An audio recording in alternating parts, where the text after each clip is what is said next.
Այսօր մեզ միացել քաղաքական մեկնաբան Հակոբ Բադալյանը, բարոյս։ Բարոյս։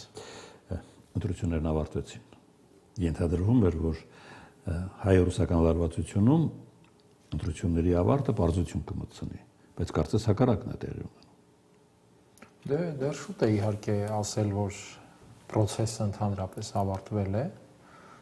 եւ դեռ կքննարկվեն նաեւ այն պայմանավորվածությունները, որոնք թերևս եղել են ընտրություններից առաջ։ Իսկ որ դրանք եղել են հաստատապես սկսած ապրիլի 1-ի քննարկումներից մինչև հունիսի 1-ին Փաշինյան-Պուտին հեռախոսազրույց, այսինքն ապրիլի 1-ին հանդիպումով Փաշինյան-Պուտին եւ հեռախոսազրույցը հունիսի 1-ին, կարծում եմ հետո արդեն այս process-ի ավարտով, երբ հունիսի 14-ին կհրապարակվի ամբողջական արդյունքը, տեղի կունենան քննարկումներ արդեն այդ պայմանավորվածությունների շրջանակում։ Մոսկովյան դադարը կամ պաուզան դրանով է բացատրվում։ Կարծում եմ այո, որտեղ այն ամենը, ինչ տեղի էր ունենում նախընտրական շրջանում, ես առիթ ունեցել եմ ասելու, դա Ռուսաստանի շահերի գնի բարձրացումն էր, եւ իհարկե այդ ամենի շուրջ կխոսեն արդեն հետընտրական տրամաբանությամբ։ Երբեմն հանդիպում եմ բացատրության տեղի ունեցածի, թե Մոսկվան պարտվել է այս ընտրություններում։ Կիրառելի է այդպիսի գնահատակ։ Եթե դիտարկենք ընտրությունները եւ քաղաքականությունը զուտ առերևույթ, այդպիսի տպավորություն է ստեղծվում, բայց խորքային առումով կարծում եմ իրավիճակը, եթե չասեմ ամբողջապես հակառակն է, ապա զգալիորեն այդպես չէ։ Եվ այս տեսանկյունից, եթե պարտվող կողմի մասին խոսենք որպես պետություն, ապա այս ընտրությամբ պարտվել է դեռևս միայն Հայաստանը։ Ինչ նկատի ունես։ Նկատի ունեմ այն, որ Հայաստանին կենսականորեն անհրաժեշտ էր փոխել այն քաղաքականությունը, որ կար, եւ փոխել հանրային քվեով, դա Հայաստանի համար կլիներ սուբյեկտության լրացուցիչ լիցք, կփոխեր քաղաքական տրամաբանությունը, այսինքն անձնատուր լինելու այն քաղաքականությունը, որի մեջ մտել է Հայաստանը արդեն մի քանի տարի եւ որը գործնականում բավարարում է բոլոր աշխարհաքաղաքական խաղացողներին, եւ սա փոխելու հնարավորություն էր հունիսի 7-ի ընտրությունը, ինչը տեղի չունեցավ։ Ինչու տեղի չունեցավ, դա պետք է որոշեր ընտրողը Հայաստանի, ընտրողը չի որոշել։ Դե ամենևս մենք տեսնում ենք, որ ընտրողի որոշումը արտացոլման իմաստով ընտրական պատկերում առնվազն տալիս է կասկածի տեղիք, որովհետև հիմա նայում ենք վերահաշվարկի դրվագներ, երբ ոչ թե մի քանի այսպես ձայնի տարբերություններ կան իրական քվեարկության եւ արձանագրված պատկերի միջեւ, այլ տասնյակ, հարյուրավոր բոլոր տեղամասերում։ Եվ դեռ պարզ չէ թե ընդհանրապես այդ կարծեմ 2000-ի կարգի տեղամաս է, պարզ չէ թե եթե օրինակ ամբողջ այդ ծավալը վերահաշվարկների ինչ պատկեր կստանանք։ Ինձ մի բան է անհասկանալի մնում, ընտրատեղամասերում հանձնաժողովների կեսը ընդդիմության ներկայացուցիչներն են։ Ընտրական օրվա ընթացքում որևէ հազանգ չի հնչել որևէ խախտման մասին։ Ընտրությունները ավարտվել են, հաշվարկնել է անկոնֆլիկտ իրականացվել։ Ոչ ոք դեմ չի եղել, երբ ցույց են տալիս ընտրաթերթիկը եւ տեղադրում ըստ քվեարկության։ Հիմա ձեր նշած որտեղ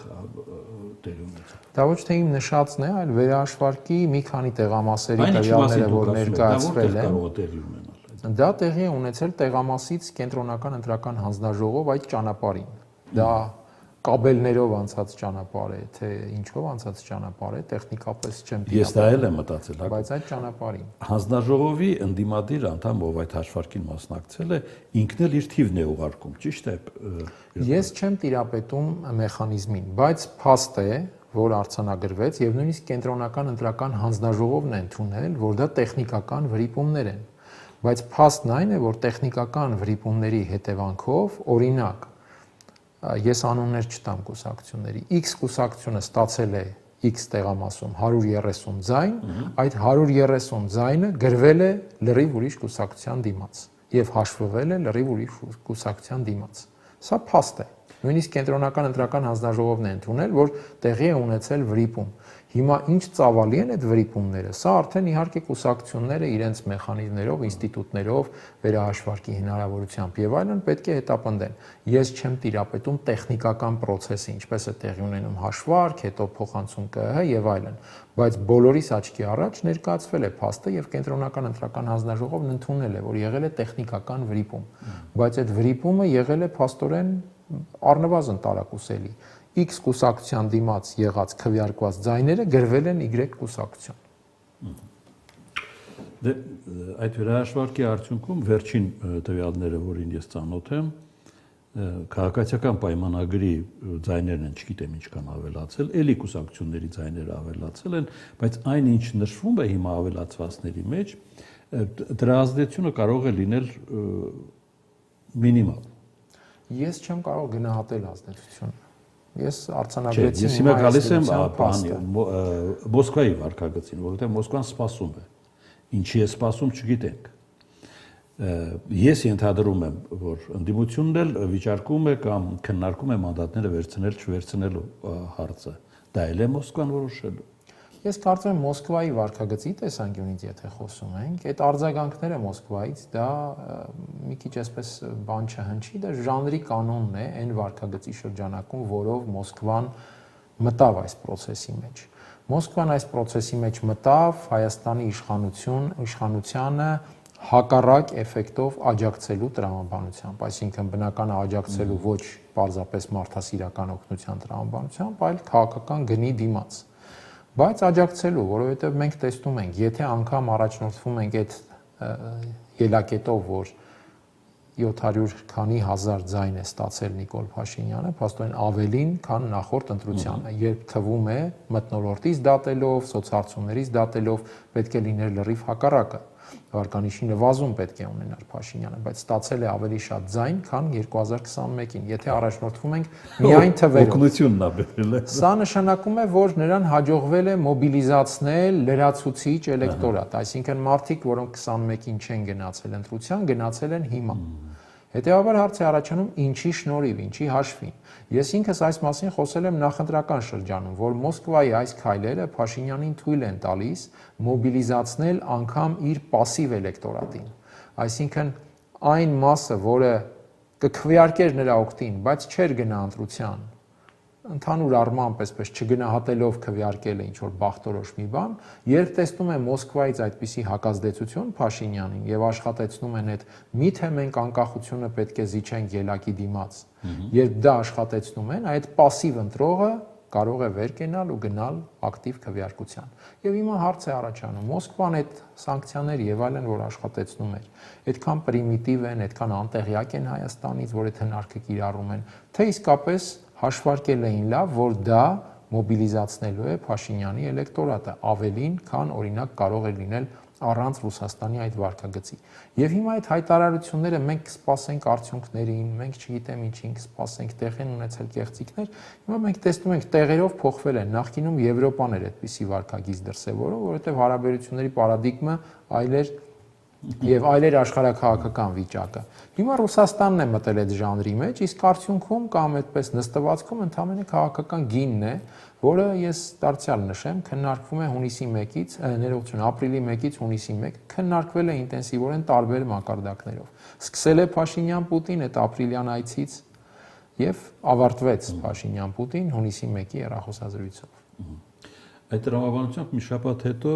ամեն ինչ մոռացվել է, ոչինչ էլ չի եղել։ Դե չի մոռացվի իհարկե, որովհետև քաղաքականությունը տնտեսական սանկցիաների այս թափանիվը պետք է։ Ես կարծում եմ այդ տնտեսական սանկցիաները չեն հիմա կարևորը եւ այստեղ էլ մի հանգամանք կա, որ մեր հանրության ամբողջ ուշադրությունը գնաց այդ տնտեսական սանկցիաների վրա։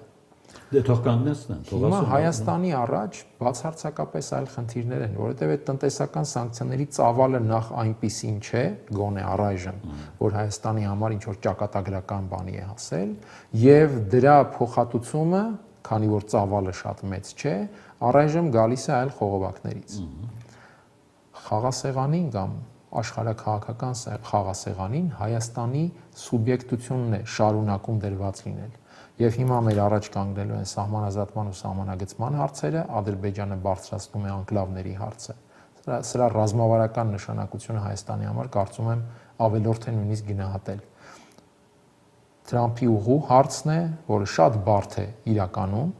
որովհետև այդտեղ հատվում են աշխարհաքաղաքական խաղացողների շահեր, եւ ես ուզում եմ հիշեցնել ապրիլի 1-ին Պուտին-Փաշինյան հանդիպումից հետո Ռուսաստանի փոխվարչապետ Օվերչուկի հարցազրույցը 10 գործակալության անմիջապես հետո էր ապրիլի 2-ին, որտեղ նա աննախադեպ բան էր ասում, որը Ռուսաստանը օգոստոսի 8-ից հետո երբեք չէր ասել, բայց խոսեց ապրիլի 1-ից հետո, որ Թրամփի ուղին խախտում է Թուրքմենչայի ռուս-պարսկական պայմանագրով հաստատված ստատուս քվոն ռեգիոնում, որը անվտանգության գրավականն է եւ եթե այդ ստատուս քվոն խախտվում է, չի կարող լինել անվտանգություն։ Սրանք շատ լուրջ հայտարարություններ են, որոնք առանցքային են այս իմաստով, բայց մեր ուշադրությունը գնացել է տնտեսական սանկցիաներին, դա էլ կարողացան իրականացնել ինֆորմացիոն օպերացիաների միջոցով։ Իրականում դա չէ խնդիրը եւ շատ ավելի լուրջ հարցեր են հիմա դրվելու Հայաստանի առաջ այս ընտրությունից հետո։ Ուկրաինայից հետո դուրս կան։ Այստեղ մեկ այլ հանգամանք նշեմ։ Ուկրաինայում կարծես թե ինչ որ նոր շրջափուլ է ծավալվում։ Այդ հայտնի դարձավ, որ Աբրամովիչն էր այդ օլիգարխը, երբ պարզ դարձավ, որ Մոսկվայից գնացել է Կիև, ինչ որ մեսիջ է բերել Պուտինին Զելենսկուց։ Եվ դրանից հետո ներողություն Զելենսկին գնաց Բրիտանիա, իսկ Բրիտանիայի եւ Ուկրաինայի այդ այցերը դրանք առավել եւս երբ հանդիպում է տեղի ունենում թագավորի հետ, դրանք նշանակում են ինչ որ շրջադարձային փուլեր ուկրաինական հարցում, որտեղ այդտեղ գլխավոր, այսպես ասենք, հոգաբարձում Բրիտանիան է։ Եվ այստեղ կան նշաններ, որ ուկրաինական ուղղությամբ էսկալացիա կարող է էսկալացիայի նոր շրջափուլ լինել։ Տելեգրաֆը բրիտանական հայտնեց, որ ռուսներին փոխանցել են, որ բալիստիկ հրթիռներով են արդեն հարվածելու Ռուսաստանին։ Եվ սա նշանակում է այսօր ասել է Չեբոքսարը։ Սա նշանակում է այդ էսկալացիան իր ազդեցությունը ունենալու է նաև Կովկասում։ Քաղաքական հուսանք կլինի միայն քաղաքական։ Բայց մենք պետք է դրան պատրաստ լինենք։ Եվ այստեղ մտածել հիմա ծաղիկները գնալու։ Դա շատ կարևոր է իհարկե տնտեսության հարցը, բայց այս փուլում դա ավելի շատ այսպես ինֆորմացիոն հնարք էր գլխավորից ուշադրությունը շեղել։